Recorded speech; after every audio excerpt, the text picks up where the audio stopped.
Hello friends, Mumbai Indians versus Lucknow super Giants మధ్య జరిగిన మ్యాచ్లో ముంబై ఇండియన్స్ 54 పరుగుల తేడాతో ఘన విజయం సాధించింది. ఇది ముంబై ఇండియన్స్ కు వరుసగా 5వ విజయం. ఈ విజయంతో ఐపీఎల్లో 150 విజయాలు సాధించిన మొదటి టీంగా ముంబై ఇండియన్స్ అవతరించింది. లీగ్ స్టేజ్లో ఇప్పటివరకు ముంబై 7 సార్లు లక్నో సూపర్ జైంట్స్ తో తలపడగా మొదటిసారి విజయం సాధించింది. ఇంతకు ముందు 2023లో ఎలిమినేటర్లో ఒకసారి ఎల్ఎస్జీని ఓడించింది. ఈ మ్యాచ్లో మార్కరం వికెట్ తీసిన బుమ్రా మలింగాను అధిగమించి ముంబై ఇండియన్స్ తరపున అత్యధిక వికెట్లు తీసిన బౌలర్గా నిలిచాడు.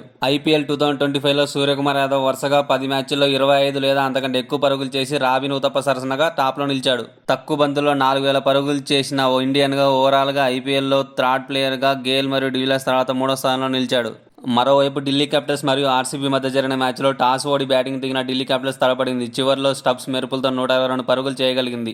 163 పరుగుల లక్ష్యంతో బరిలో దిగిన ఆర్సీబీ ఆరంభంలోనే 3 వికెట్లు కోల్పోగా తర్వాత వచ్చిన కృణాల్ పాండే కోహ్లీతో కలిసి 119 పరుగుల భాగస్వామ్యం నమోదు చేశాడు. కోహ్లీ అవుట్ అయిన తర్వాత వచ్చిన టిమ్ డేవిడ్ బ్యాట్ జులిపించగా 9 బంతులుండగానే విజయం సాధించింది. దీంతో ఆర్సీబీ డీసీపై రివెంజ్ తీర్చుకుంది. 7 విజయాలతో పాయింట్ల పట్టికలో అగ్రస్థానానికి దూసుకెళ్లింది.